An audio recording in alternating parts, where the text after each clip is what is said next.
Ladies and gentlemen, this is the main event. Fight fans worldwide, you've tuned into the #1 undisputed boxing podcast today. This is the Boxing Breakdown.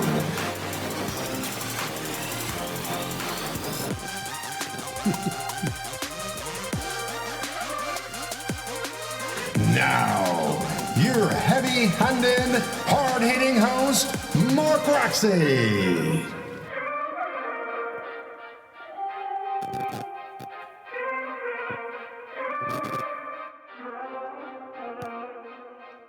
What's up, and welcome to another edition of the Boxing Breakdown. I'm your host, Mark Roxey, and I am here with the incomparable Harold Hunt. What's up, Harold? Nice. Incomparable. Oh, nice adjective. Thank you. What's going on, brother? Man, just been studying, man, just loving the whole run up to this whole July 29th situation, just soaking in every day. Yes, ladies and gentlemen, July 29th. If you are not up on the news, which I can't imagine you're not, if you're listening to the Boxing Breakdown, then you must know something about boxing, right? Which is that Terence Bud Crawford is going to be facing Errol the Truth Spence Jr. This is the fight of the decade, people. This is going to be an absolute barn burner of a fight. This fight's going to take place at the T-Mobile Arena in Las Vegas, and people, put your buckles, strap yourself in, because you are going to go for a serious ride both on this podcast and on July 29th. That is going to be an epic fight. So today, we're going to touch a little bit on, give you a little bit of background on Terence Bud Crawford and Errol the Truth Spence, and then we're going to get into some skills that we believe Crawford possesses, and then we're going to get into some Spence skills and the skills we believe Spence will bring to the fight. And then we're going to break down some fight predictions and things we think, what we think about the fight and who we think is going to win. And we'd love to hear from you. So if you are listening to the podcast on Apple Podcasts, Google Podcasts, or wherever you get your podcasts, don't forget to join us on YouTube. Okay, because on YouTube, you can leave your comments. You can drop them in there. You can also find us on Instagram at The Boxing Breakdown. And you can find us on Facebook Live and Facebook on The Boxing Breakdown. So with that, let's get started, man. Let's get into this. And do not forget to smash the like button. Don't forget to hit the notifications and subscribe to The Boxing Breakdown. So, Harold, let's talk a little bit about Terence Bud Crawford, man. Let's talk about him. Terence Crawford is 39-0 with 30 wins, big wins. I mean, big wins against formidable opponents. 30 wins coming by way of KO. Terence Crawford is from Omaha, Nebraska, and he's an absolute outstanding boxer. He is I guess he's got the WBO World Welterweight title. So, yeah, man, talk to me about Bud. Well, Bud is a anomaly in my mind. Yeah. He came up from 126, I believe. Right.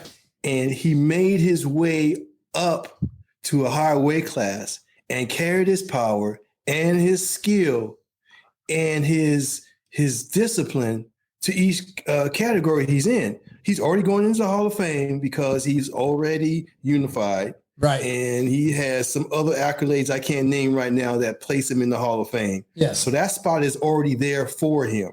Yeah. What's great about him, he has opportunity now to solidify his situation as far as, where he fits legacy wise. Now that's the fluff part. That's the legacy part or whatever, what he's going for. But as we go to the skill set in the ring, to me, it comes down to not a simple thing, but one of the things I want to unpack here is just the fact that he has dog in him. Now, people have dog in them, and they're derived by different ways. I believe I spoke earlier, Jordan's dog came from his dad. He wanted his dad approval. His dad liked the other son. And that's where he developed his dog, because he wanted his father's approval, and his dog was born of that situation. With Crawford, he came from a different situation where, you're in Omaha and he's in a certain area where, you must have a wherewithal to keep yourself alive, if you will. That culture there was, it's exciting and it's dangerous and all that. And he thrived in that. Right. And he had a life and death situation. The bullet was shot at him, hit the window, saved his life, all of that. Prior to that, though, he did, in fact, have great skills as a wrestler. He was a wrestler in high school. So all of that type of discipline that he picked up, he got that early, in the gym, on the mat, all of that all came from that. And that's where the dog started to develop. And as you look at how he fights inside, he uses some slipping moves. And my brother was a wrestler. And I seen some moves. I see what they have to do. I see what they go through. And he incorporates that in his fighting. Now, I can go into that further, but he just has a great background to end up at this juncture. I mean, he's able to use, in wrestling, it's not about your weight. It's your technique. So as he moves up in weight and being a wrestler, you realize it's not about my weight, it's about my technique. And his technique has carried. Yeah, I mean, listen, you're talking about quite possibly one of the best, if not the best, boxer on the planet. Arguably, of course. But Terence Bud Crawford is definitely among, the top fighters in the world. And if not the best, the baddest man on the planet. So we're talking about a fighter that really does know his game, and will be on his game come the 29th. He will be in tip-top shape and ready to go, and it's going to be really, really interesting. So the other thing about Terence Crawford is that, I don't know if you guys know, if you listen to the last podcast that we had, we were talking about the idea and the notion that 35 is old. Harold and I were going back and forth about this idea that it's old, right? Well, we know that 35 is not old, because here we are a week later and we're having a conversation about a 35-year-old fighter who is, arguably the best fighter in the world. And come the 29th, we're going to actually find that out. When Terence Bud Crawford squares off against Errol, the Truth Spence, who is from DeSoto, Texas. He was born in New York. I don't know if you know that. Errol Spence was born in Long Island. So, yeah, man, but Errol Spence is 28-0, 22 big wins coming by way of knockout. No losses, no draws. And Errol Spence is, I believe he's like, I don't know. How old is he? Do you know how old he is? 33. He's 33. That's right. He's 33. Yeah. So he's 33 years old, man. And southpaw. Bud Crawford is a southpaw. So I don't want to divulge too much yet, but he's from Texas. He currently holds the IBF World Welterweight, WBA Super Welterweight, and the WBC Welterweight titles. So, this bout is just, I'm all the marbles, buddy. Bro, I am salivating off of this, people. I am and so Ring Magazine. Yeah. And Ring Magazine. That's right. And the Ring Magazine. This is literally for all the marbles. This is a a welterweight showdown of the decade. And some people are saying it's, among the best fights in the last 40, 50 years. So I think that's, we're going to find out, but you could say that, but we have to wait and see the fight and see how it delivers, right, Harold? Yes, we do. So many factors that you can work into. And a lot of time when big fights like this, you get in a situation where you're starting to reach and grasp for stuff to kind of help the narrative, to make the fight even and Right. this, that, and the other. Right. There's no room for that here because the accolades are true. There is no embellishing of either skill set. It is on point. So when we go through this and when we talk about whose set is this, it's clear. There's no movement on it. It's not contrived. It's real. So we have a clean matchup of really good styles. And Mark, as you know, styles make fights. And we got two styles that we can just figure out how they're going to mesh with each other. Right. No, I mean, you are spot on, man. This is, like I said, the fight of the decade. And yes, these styles do make fights. And the style matchup here is probably the big hubbubaloo about this fight because, there are very intricate, complex things that we're talking about in terms of the fight, right? So we know that the styles that these two individuals are going to bring into the ring are going to wreak havoc for one another. I mean, these guys are going to be in the fight of their life. It's a 50-50 fight at best. What do you think about that? You think it's a 50-50 fight, Harold? Initially, I saw a 50-50 fight. Now I see an edge to someone. And the edge that I see is to someone, and I'm not going to necessarily talk about that right now. What I'm going to do is get a situation where we're going to see who does what. So, first of all, I want to say that there's a level that is attained by one fighter that the other one hasn't attained, or we haven't had to see it. So that's the only variable I see. I can go into that further later, but someone has a skill set separately than another. The other one has never been forced to show that skill set. So if both of those skill sets come out in this fight, then we have a different situation. But without that skill set being in place by one of the fighters, I'm giving the edge to one of the fighters. Okay, well, let's get into this. Let's really, really chop this up, Harold, because what we know, right? What we know is that Terence Crawford is probably one of the most skilled southpaws or orthodox fighters on the planet. This guy can switch. He has a lot of variable skill sets that he can deploy in the fight. He can pull out, he can box, he can punch, he can counterpunch, he can set things up. He's defensively, a little vulnerable. Actually, that's one of the kinks in his armor, I would say, is that he's less responsible than Errol Spence. But, this is a young man that has everything and can switch through those adjustments relatively quickly throughout the fight. And I think that's kind of what you were alluding to.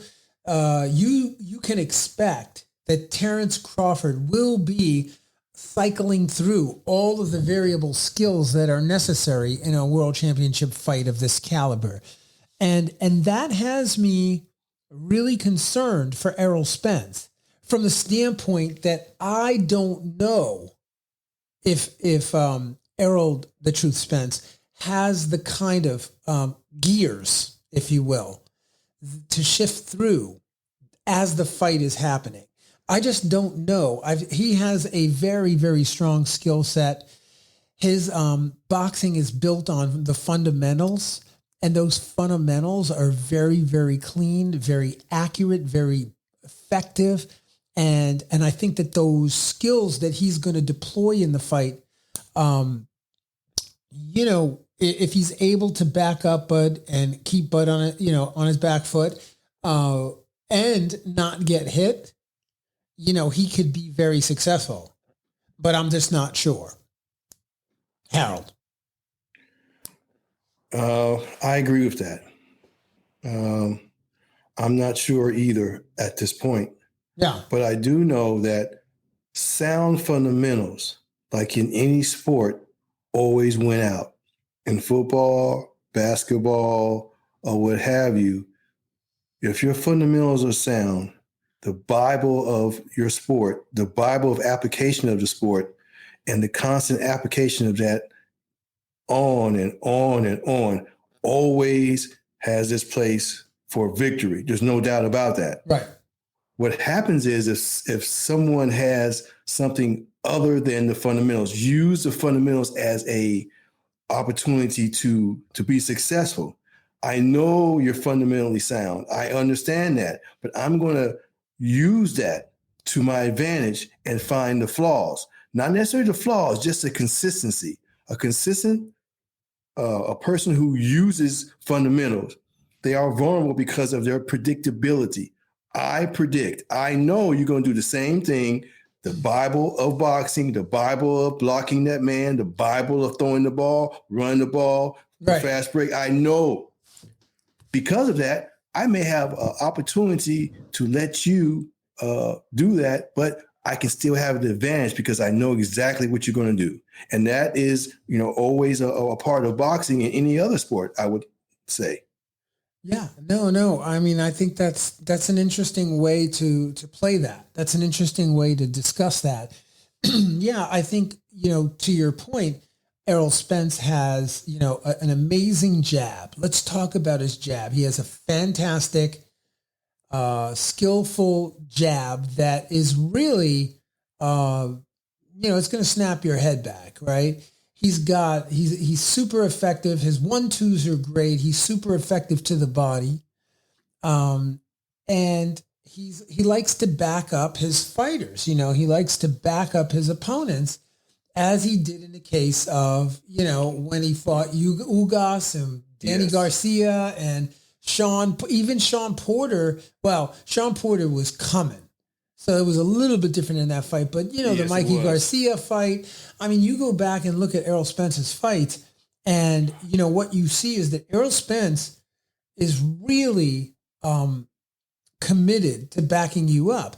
The one thing about that is there are times where he's a little excitable. He gets excited and he gets frustrated. And the way that he shows his frustration is by, taking some chances that are not necessarily going to work with Terence Crawford.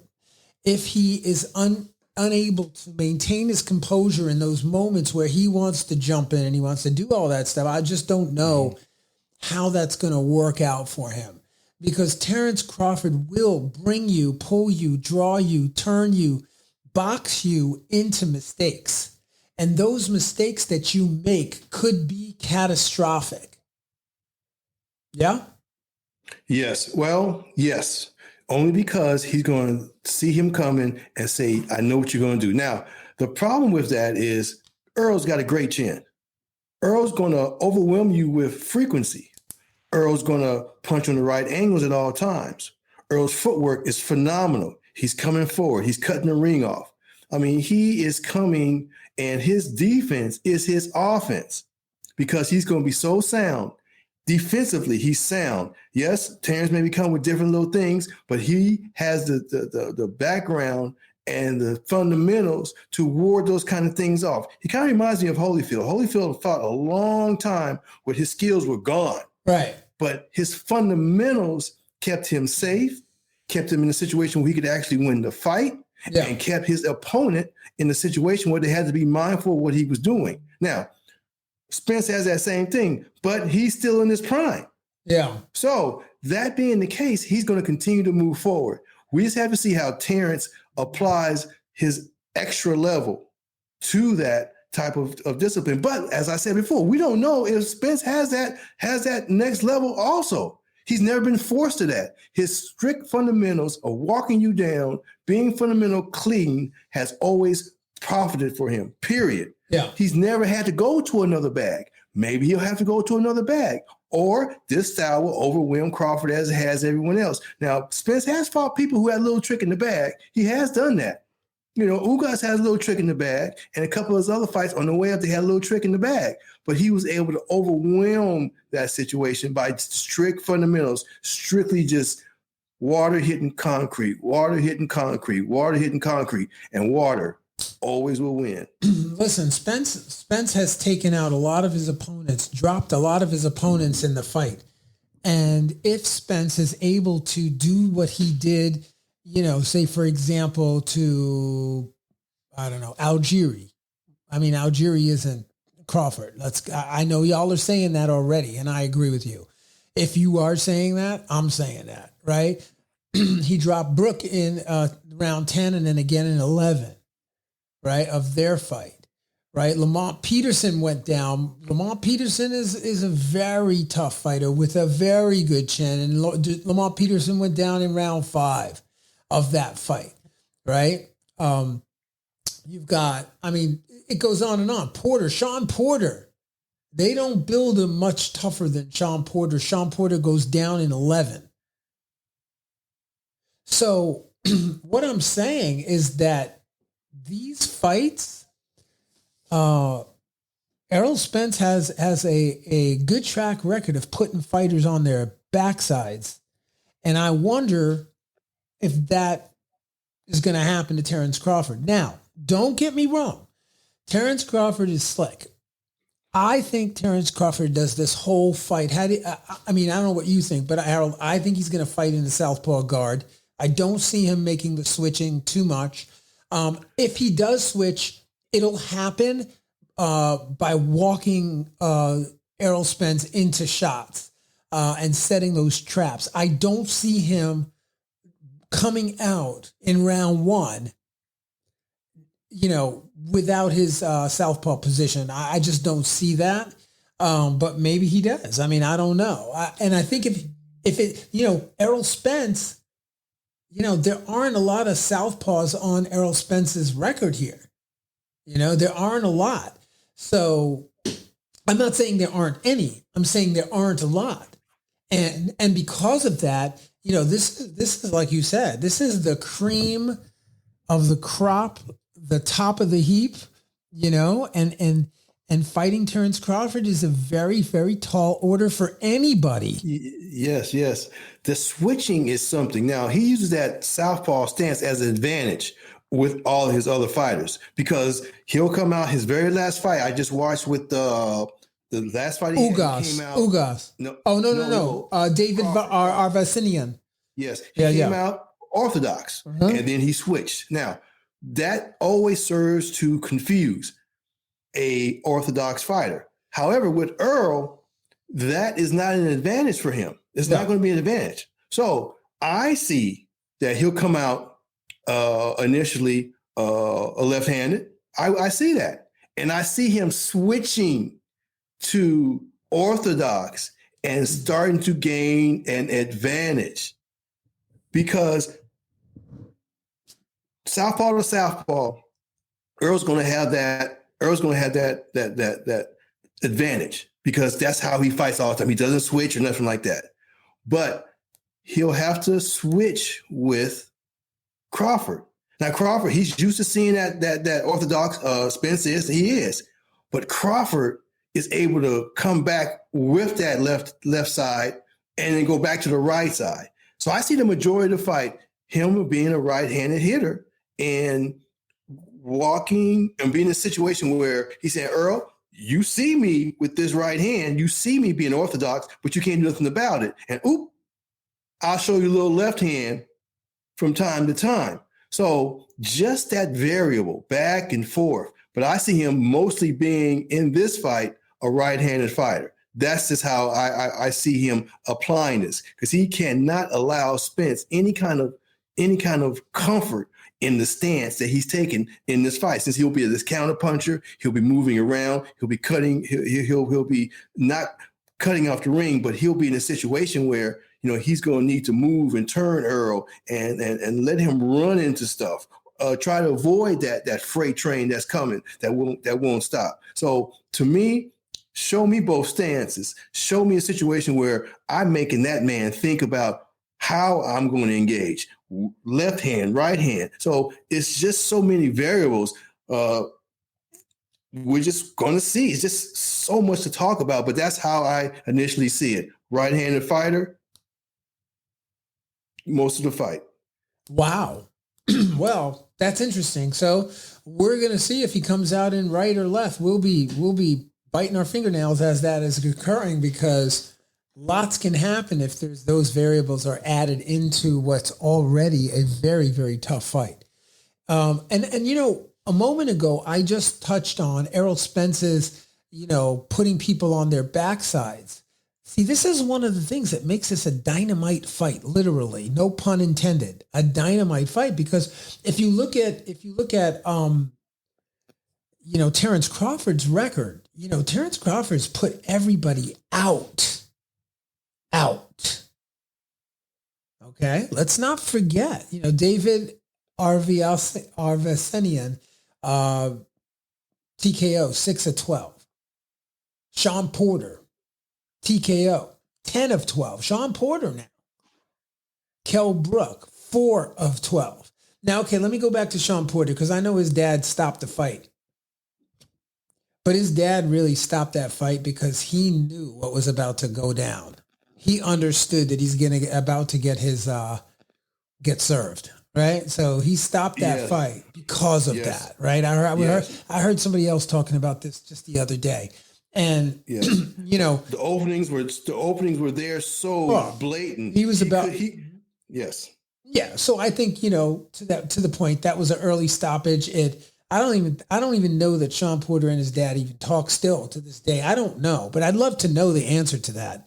They live across the street from each other. I know. Yeah. If any of you know the answer to that, or Sean Porter, if you want to jump on the podcast, leave a comment. Hopefully you're talking to your pops, but I'm sure they are. Yeah, I'm sure they are by now, but you know, the feelings are real, you know, I mean, stop the fight 10 of 12. Okay. Kell Brook,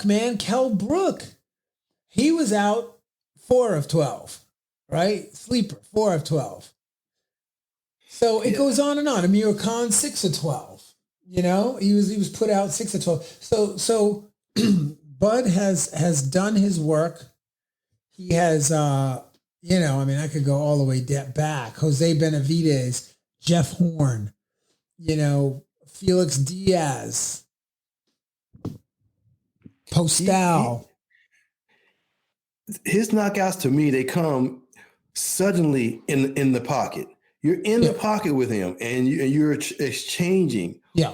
And he simply catches you so clean in the pocket. You're safe in there. You've been in there with him a couple of times. You exchanged some punches with him. Yeah. You're moving around, and you're clinching with him. Or you're blocking a few punches. You're taking a few, you know, that aren't heavy or what have you. And, you know, you're landing a few, and you're in the pocket with him comfortably. And that's all of his fighters that I've seen him knock out. And then all of a sudden, he'll catch you with something that is so clean and so hard, and the torque is there because you're in the pocket, and you go out. Yeah. But he lures you in with, you know, it's not saying it's comfortable in here, but you think that you are okay in there in the pocket with him. And when you think that you're comfortable and you guys are exchanging in the pocket, watch his last 4 knockouts.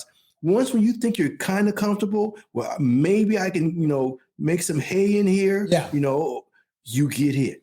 And then the power is such, you really can't really recover. I mean, it's not a punch and then you recover and then you get hit again. No, it's jolting, shocking power that kind of that moves you, you know, out of your senses really quickly. So Errol, I don't know if he has that kind of power.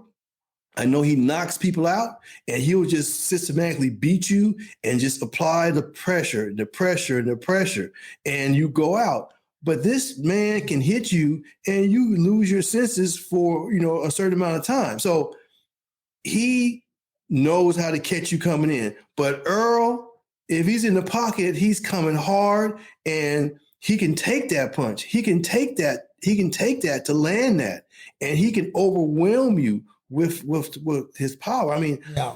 Mark, I'm trying hard to try to stay on one side or the other, but it's really hard because they're very evenly matched. Yes. Yeah, and tough. to your point, as far as Errol Spence is concerned, I mean, he definitely will come forward, and he definitely will exchange, and he definitely will go to the body, and he definitely will lurch. We know that he will reach in, and he will get overzealous at times. That is not a good look for Terence. I mean, if Terence Crawford is able to capitalize on that, it's not going to be a good look for Errol Spence. However, the other thing is Bud, Terence Crawford. He fights on the both sides, like we just mentioned. The other thing is that his playbook. He's a master improvisational fighter. Okay, and what do I mean by that? Terence Crawford will improvise things that you've never seen happen. On the fly, in the moment, like a master painter, or a master, a dancer, or, he'll just be improvising what he sees in combat, real time, in the theater of war, making things happen. So I think, personally, I feel that that's an advantage that he has, that he can adjust. And, oh my God, Harold, this is a fight of who's going to be able to create and make the best adjustments throughout the fight. That's the way I see the fight. I don't see it that way. I see Errol taking that style that he has and being totally relentless with the good chin, the defensively being responsible. He's defensively responsible at any endeavor, whether he's lurching, reaching, chasing, however, he's defensively responsible. He could get in a situation where he could win on points strictly because he's going to be consistent, and he's got a chin. That is going to be a constant. As you said about Bud, he will on the fly. You got a good cook in the kitchen. They change it up every time it comes out beautifully, but they don't even know how they did it, what they used, because it's on the fly and it's a beautiful creation. And that's what we're going to see tonight. I mean, on the 29th. But we don't know if Errol is going to be affected by any of that. We don't know. We don't know if he gets caught with those hooks and those jabs and those back, all that kind of stuff. Yes. He doesn't rock. He doesn't move. He continues to come forward. I mean, he's going to take some wicked blows, but he can take a punch. Now, Crawford, on the other hand, we've only seen him hit once, and we don't know if it was really he was hit or he slipped or whatever. They like to say he was hit. To me, he has a great chin. He's always got that chin tucked. He's always got his head off the line because of that creativity that you spoke of. He is never going to be in an orthodox position to get hit. I haven't seen that. So there's so much. Can Errol line him up? With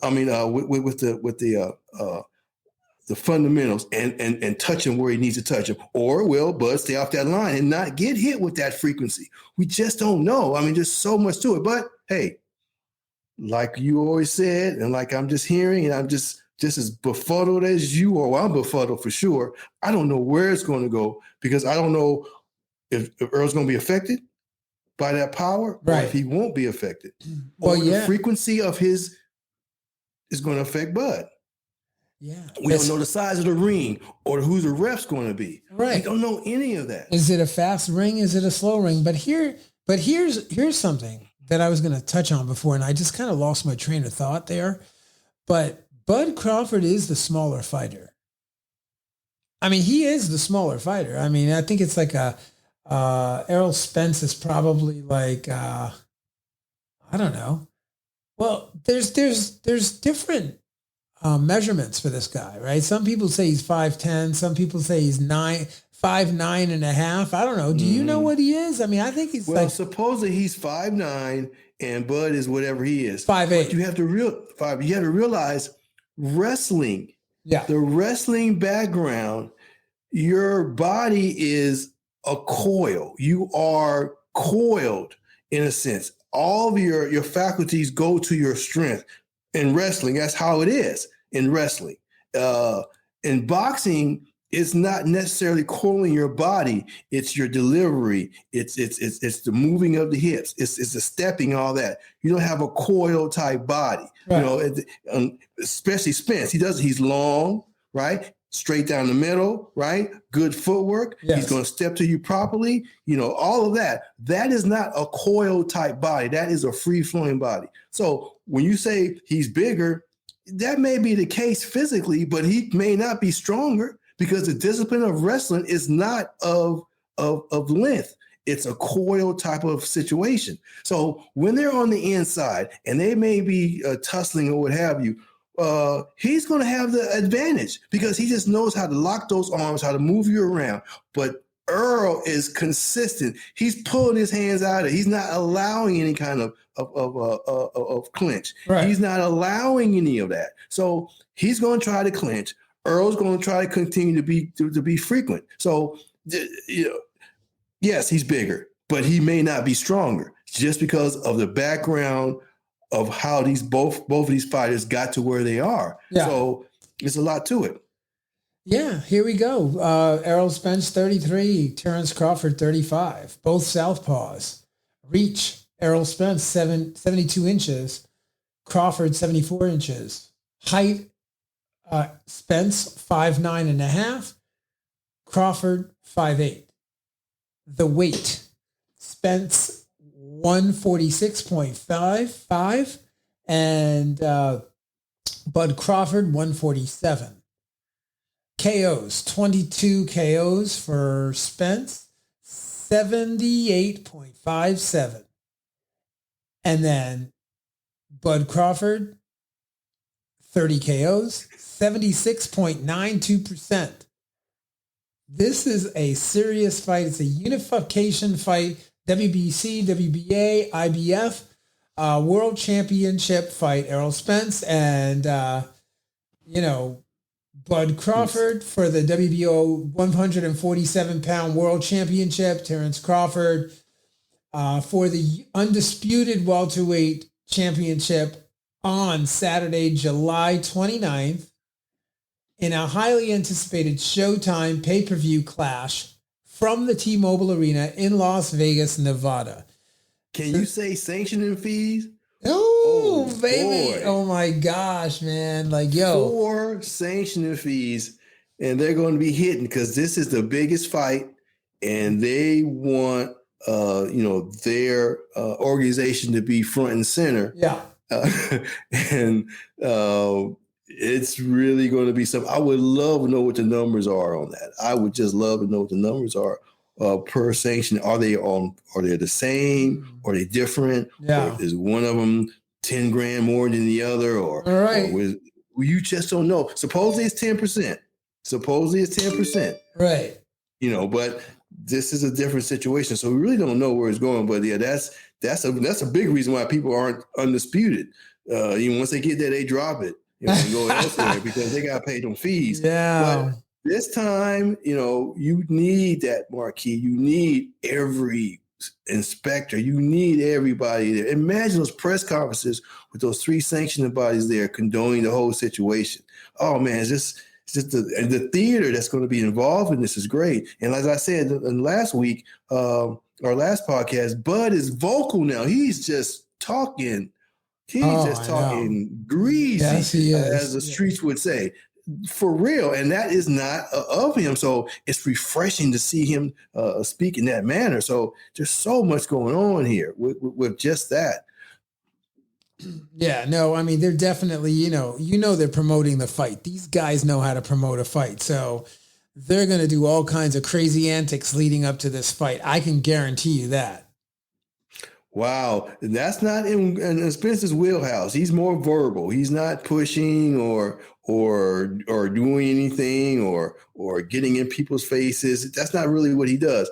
Bud has done that, in a sense. So if Errol steps to him and does the same, that'd be somewhat uncharacteristic of him. But either way it goes, it will definitely sell the fight. One of them is definitely out of his MO, and the other one may be drawn out of his MO, causing a whole different look at both of those fighters doing these press conferences and this and that and the other, as they're going to do. Yeah, look, I mean, you can't listen. If you're going to deem this the best fight in the last 40 years, 4 decades, you better do something. You better get out there and you better start making this a fight before the fight, because I'm going to tell you, these guys are going to need every advantage they can get going into this fight. This is a 50-50 fight. And honestly, like I said at the top of the program, the one who's going to win this fight is the one who's able to make the very, very best adjustments throughout the fight. That's who's going to win, because it's that close. Adjustments, I don't see that on Errol's side. He doesn't, in my opinion, he doesn't need the adjustments. He doesn't need to change what he does, because what he does is so clean and fundamental, it will always prevail, providing he doesn't get caught. If he doesn't, and if he gets caught and how he takes it, his fundamentals are just going to beat you down. It's just going to beat you down. He doesn't need to change anything, be any different. Just come with that fundamental. It's up to Bud, to me, to variate. Right. So, okay, Harold, let's get into the last part of this show. Let's talk a little bit about your fight predictions. Come on, let's hear. Who do you got? Who do you think is going to win? You got to pick somebody, right? Now, Mark, you know, we all have to have certain side doors we slip out of. And I'm going to give you my side door, then I'm going to slip out. Okay. And my side door is, I have to see the weigh-in. I have to see who is going to be the referee. Okay. I've got to see the size of the ring. You know, I've got to see how they stack up emotionally and mentally on the track, yes, on the press conferences, on the meetings, how they handle the huge media that could come to them. Are they going to be a deer in the headlights with just the sheer weight of the world focusing on them? Who's going to be mentally able to handle that on fight night? Who's not? So there's so many variables. You know, I have to look at that just because that's what I try to think I have a discipline in. So just by that, I can't really say. Now, if you glean anything from what I've been saying earlier, you see that I think Bud has a different situation where he can adapt, and Errol is going to do what he's going to do. So if you're going to look at that and say, I say whatever, that's fine. But for me on record, I can't say that because I don't have enough information to really say this is how I see it. So forgive me, you know, I'm slipping out the side door right there, and we're going to go from there. But please, you stay in the room. You don't slip out. Tell me who you are picking. Yeah, because, you know, here's the thing, folks. The fun part about playing this game is you're not getting punched in the face to play this game. Okay, we are basically making a prediction, and we are, how many weeks away from the fight are we, Harold? Well, it's the 29th. Today is the 5th. So we're 20 days, 24 days out. No, it's July. It's July 29th. Well, I mean, July. 40. What is it? 40 something days out. So 44 days out. Yo, a lot of things can happen. Yeah, 49 days, something like that. 49 days. Who knows? It's a ways away. But the thing is lots can happen from now until then, right? And like you said, I got to see them in the press conferences. I got to see them working out. I got to see who's got that sharp focus, right? We've got to see what PBC does for, sharing their workout regimens and what they're doing. We got to get them in camp. We got to see what they're doing. We will know come fight night who we think has the best probability of winning a 50-50 fight. But make no bones about it, it's a 50-50 fight. And so what I'm going to do is as I always do, I'm going to go on the record here. And I'm going to say that I'm going for Terence Bud Crawford on this one. And I'm going to stick to that all the way through just because, man, skills pay bills. I always say that. You guys know that. If you train with me, I always say skills pay bills. It's all about having the skills. And if you ain't got the skills, you cannot pay the bills. It's just how it goes. Okay? Errol's been paying some bills big time. There has been no questioning what he does. There's none. There's no questioning. There isn't. Only question came up is when he's fighting Bud. All of a sudden, people are saying, well, your skill set is not like his. Yeah. They're two completely different things. They're both 100% accurate. I can't say Bud. I can't say Errol. I just can't. It's okay. If you look at Crawford's fights, he's fought maybe 3 people that I can think of who had Errol's style similarly. Yeah. Somewhat similarly. Okay. And all he did was just step around them, and catch them on angles and put them away. Okay.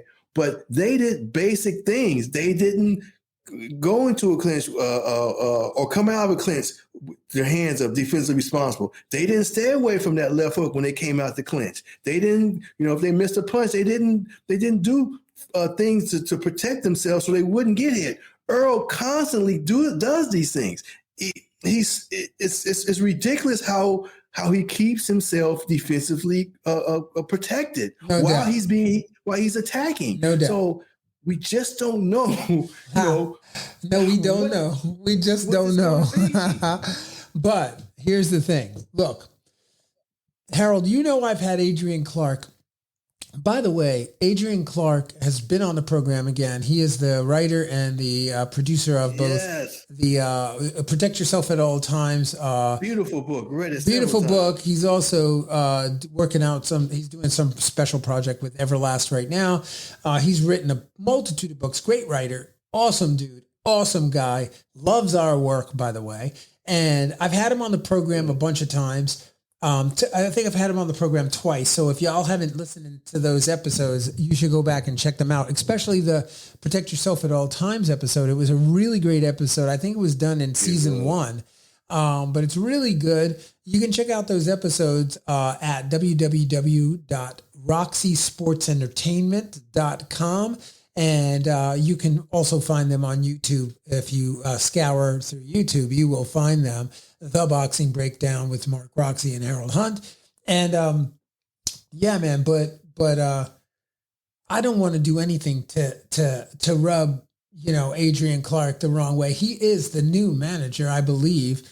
He has a very, very big stake in Errol Spence. So I'm not throwing shade. I'm just saying this is a tough fight. It's a 50-50 fight. If I have to edge, most guys out there they don't have enough cojones to actually make a prediction because they don't want to piss anybody off. I get that, right? I'm just saying right now that, we've got a little bit of time, but instinctively, I know the skills. I know the skills that are required to win a fight. Both of these gentlemen have amazing skills. I just see that the edge when the waters get rough and the questions get asked, and also you got to look at, I'm not going to go back to the car accident. I know Errol Spence is fine. He's proven that a number of times, he's fought so many times since that car accident. So it's not like, the car accident is in the rear view mirror. I think his last fight, the fight that he had right after the car accident was, no, I think it was Sean Porter. It was Danny Garcia. Oh, was Sean okay, Porter, yeah. Then he had the wreck. Then it was Danny Garcia. There you go. Thank you. Dominated. Yeah, he dominated, and he got hit by some monster left hooks that Danny Garcia had in his pocket. Didn't rock him. Didn't move him. No. Nothing. And I think he played it safe in that fight too. He just wanted to cruise to a unanimous decision when he didn't want to. It wasn't his typical. It wasn't the kind of fight he had with Sean Porter. And I think he played that fight very, very smart. And look where he is now. Right. So that's why I say he played the fight really smart. Well, Garcia played it smart too. He didn't necessarily go to that either. So in my opinion, Errol was being Errol, but his dance partner said, I don't want to engage too much myself. Yeah. So maybe it looked like that he was kind of not off, but a different strategy. I think not. I think he wanted to prove that he's the same one, but his dance partner said, I'm not going to necessarily let you prove that. Yeah. So pundits can say, yeah, he looked kind of, no, he did. Not in my opinion. Not in my opinion. No, I'm saying from watching the fight, I'm not saying from a pundit point of view. I'm actually just saying I watched the fight. I saw the fight. And I felt that he was a little tentative in certain spots of the fight, in certain rounds of the fight. And I didn't, and also I didn't feel like Danny Garcia showed up like Danny Garcia normally shows up. And we talked about that on our recent podcast when we had Billy Briscoe on. We were chatting a little bit about that. And what was it? Well, I asked like, what do you think it was that had that Danny Garcia fight the way he fought in that fight? But nonetheless, I'm not taking anything away from Errol Spence. I'm simply saying that he's here. He's arrived. This is the biggest fight of the last 4 decades. This fight goes down with, Duran and, Leonard and Hearns and, all those guys, So it's this is going to be a really amazing fight. We got a little bit of time. I wish the fight was next week, but it's not. So we get to chop this up a bunch of times. We'll come back to this conversation. There's other news. There's other big news. There is. Yeah, let's talk a little bit about Clarissa Shields. We know that she just had a big fight. The quote, right? Like that was that was 2 episodes ago. We did a whole thing on the women, right? But yes. Yeah, the GOAT, man, she comes out, bro. That fight was... Yes. It was a one-sided fight, for sure. But so many monumental things went on in that entire thing, not just how she performed in the ring. The fact that she headlined, the fact that there were 12,000 people there, the fact that Flint, Michigan is 2 hours away from Detroit. Yeah. And when she was in that arena in Detroit, they were saying, this is your house. The clout that she was able to carry to get the fight, to galvanize the crowd, to give them entertainment, to make her biggest purse thus far, to prove that she can headline, is just amazing. But what's more amazing, she just came back from Europe and beat the number 1 fighter in front of 21,000 people. And beat her and beat every other woman who was supposed to give her problems. She's already beat all of them. So to me, before she stepped in the ring, she showed what was going on. And then, Mark, did you see when they trumpeted her accolades, her accomplishments during the introduction?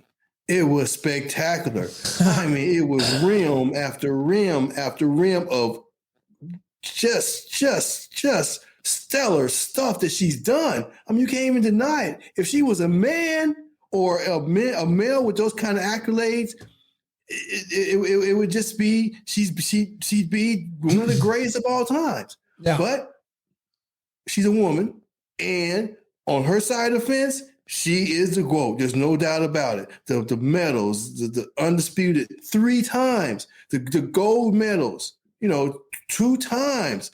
What she's done has just been spectacular. So, and she's a great performance on the ring, man. She had that girl's head flying. Now, a flying head is a lot of visuals, a lot of photo ops that are going to be splashed around for months because of that. Yeah, her resume, her reel is going to be fire for sure. It's going to be fire. Now, I did get some pushback from some of my boxing friends who are in the industry and the ones that are not. They said, how come she didn't go to the body? How come she didn't take her out to the body? Well, she's never had to go to the body. She's never had to pull that to get a knockout. Yeah. She never had to really use that because she was always winning and she was never under pressure to get a knockout. Being home, she was under some pressure to possibly get a knockout. So she attempted to do that, but she didn't go to the body to do so. She threw a nice body punch in the last round. You saw that, Mark, uppercut to the body. Mm-hmm. Very nice. I was like, where was that? But she's never had to use that. She never had to resort to that. Now, I believe going forward, she's going to incorporate that body work. It could be easier on her, and she can get that knockout within, that 2-minute type of situation. Right. So I think she learned from that. I think she's going to incorporate the body, and I just see her didn't have to use it previously, but that night she could have used it, and she may have gotten the stoppage. But besides that, the photo ops are beautiful. Those right hands was dropping just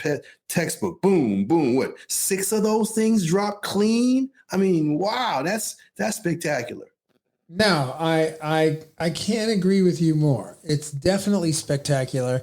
She was hitting her opponent with straight right hands, left hooks. I mean, gigantic left hooks. She was fighting from a low position. She was just dogging the girl. I mean, it was just like one round after the other. I'm like, this is a movie. I mean, if you talk about getting highlights for your reel, man, that's your highlights, bro. I mean, I can't say enough about Claressa Shields. I mean, she really is not just the GOAT, but I mean, many of her accomplishments actually outshine any guy. What she's been able to do so early. She's got the IBF, the WBA, WBC, WBF, and the WBO. She's got all those belts, man. She's only at that weight class. She's done it twice already at other weight classes. This is her third undisputed campaign. But hey, Mark, the girl she fought hit her a couple of times. When you watch the fight, she says, yes, she has a right hand. She said that twice. Yeah. And that was because the girl hit her with the right hand. And she's not used to seeing that right hand coming and connecting.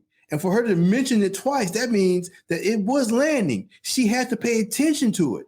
And to me, that is great. She just didn't just walk over this girl. No. It looked that way, but she was in a situation where she got a chance to be hit with something and to make the adjustments and to learn that. So I just think the whole fight just helped her tremendously. It really did. Yeah. Because she didn't, when she was in Europe in front of 20,000 people, she wasn't trying to knock that girl out. She was trying to just beat her up and win on points. Right. But this time, she was trying to go for a knockout. And that changes your mode of operation, your thought process, how you want to apply the craft.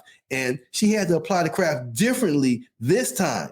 And I think that caused her to learn a lot of different things that she can incorporate going forward. I think she's going to be so much better. And she's younger than everybody. All the Deja Green and everybody else who's supposed to be in her weight class is going to give her, she's younger than them all. Yeah. She can pick them off one at a time. Pick the old one off, pick this next one off, pick them all off because she's younger than all of them. All of them. She give them all paydays and whoop them all. Discern, Deja Green, whoever the other two are. She's in a beautiful situation. And she's going to make everybody else money because she was able to pull $1 million plus. The rest of these fighters are going to have to get that kind of money because she set the precedence for that. She did so much for the women's side of boxing. Yeah. Yeah, I mean, including, I don't know if you guys been following, but Amanda Serrano is going to get back in the ring with Heather the Heat Hardy. That's another fight to watch. I don't want to really get too deep into that, but that's going to be a really fun fight, and that's coming up pretty soon as well. Baumgardner has a fight coming up. She's fighting the only girl to ever beat her, and she's putting all her belts up. Wow. So she wants to be in a situation where, no, she has lost, but she beat whoever has beat her, just like Lennox Lewis did. He lost 3 fights, but he beat every man that ever beat him. So, she's looking for that type of thing. But she's in a situation where she is really taking a huge chance. She's taking a huge chance with this girl. This girl doesn't really have the pop or anything, but just she's going into the fight. I've got to avenge this. And when you're trying to avenge something, I believe you kind of get off your game. What do you think, Mark? No, I think you bring up, these ladies, these amazing athletes. And yes, Alicia Baumgardner, as you know, is one of my favorite female fighters out there. And, she's got the IBF, the IBO, WBA, WBC, WBO title. She's 14 and with 1 loss, 14-1, with 7 big wins coming by way of KO. So she's done, she's got quite a resume too, man. And she's going to be fighting Christina Lauradactau. I guess that's how you say her name, Lauradactau. Who handed her only loss. Yeah. Mm-hmm. Yeah, who's also now 14-2. So, this is a perfect fight. They're putting it up in Detroit at the Masonic Temple. Have you been out there? Masonic Temple is really a great place. I heard some promoter uses it frequently. Yeah, Don King uses the Masonic Temple and too. Someone else does too. Someone else still uses it. Samson, I believe Samson uses it. All right, okay, yeah. So it's a well used facility for boxing, of course. No doubt. This is a big fight, man. So, those are a bunch of the women's. I mean, we're talking about the women, and let us not digress. Let's close out the program by just chatting really briefly about the big fight, which is also coming up. Teofimo Lopez and Josh Taylor. Yes, there's so much to unpack on that. Just quickly, if I want to go into styles and just talk styles right quick, Taylor fights well on the inside. He knows how to work on the inside. He just does. He really can work on the inside. Lopez, that's not necessarily where he goes. He's powerful in there, and he can take you out in there, but his discipline is not necessarily that. On the inside, he throws kind of wide punches, but they're powerful, they're quick, and they land, and you go out. He takes you out. I'm not even fronting on that. But what I will say, Taylor is astute on the inside. He knows how to fight on the inside. He knows how to do that. And if Lopez is in a situation where he has to fight on the inside with him, he may be at a disadvantage strictly because of the technique. But the power Lopez has can end it, either way. But technique-wise, on the inside, that's something to see. We want to see how Lopez is going to deal with that kind of technique, from Taylor, because Taylor does fight extremely well on the inside. And that's that European type discipline that you get. American fighters, Mark, you're a trainer, all. From what I see, the body work is not necessarily something they do only if certain gyms in certain areas, like Philadelphia, their body work or discipline. And then you have in Atlanta, it was, how to use your head. And then in other places, it's different but it's not universal to go to the body. Whereas in Europe, that is kind of a staple of your fundamentals to go to your body, go to the body. And Taylor definitely has that. No, definitely. I mean, definitely Irish boxers, European boxers, Mexican fighters are notorious for, just decimating bodies. They love boxing bodies. So Canelo is a big body puncher, talking about body punchers. Canelo is one of the best at it right now out there. He'll go to the body all day long. He'll go to the body before he even goes to the head, So, yeah, I mean, Josh Taylor, he's not coming. He's not coming to lay down. He's looking to knock Teofimo Lopez out. He's looking to take him out. And there's a lot of animosity and a lot of bad blood and lead up to this particular fight. And it makes me really, really excited to see Teofimo get back in with a real dude. And, hopefully he will, come out okay, and he will get an opportunity to, reestablish himself as, the top in the division. And, Josh Taylor, again, 19-0. He's not coming to lay down at Madison Square Garden. This is going to be a very, very interesting fight. And for both of them, they both have a lot to lose. Yeah, let me say this, that European straight down the middle, composite type work, not a lot of hooks and a lot of angles, just clean, straight boxing that you get from that. A straight line is always better than a circle, right? I mean, to get somewhere. I mean, the straight line, and he is a straight line fighter. Lopez is not a straight line fighter. No, not at all. Not at all. And that's all I can really say, comparing their two styles. Which is going to get to the goal quicker, the straight line fighter or the one who takes, different routes to get there, that may be somewhat unorthodox, but they're so deadly because you don't know where they're coming from, how they're coming, and there's so much power is behind that. I mean, he really, when you fight Lopez, you are hurt for days. You are hurt because he really hurts you when he hits you. And that's been the MO of his entire career. He hurts you. Yeah.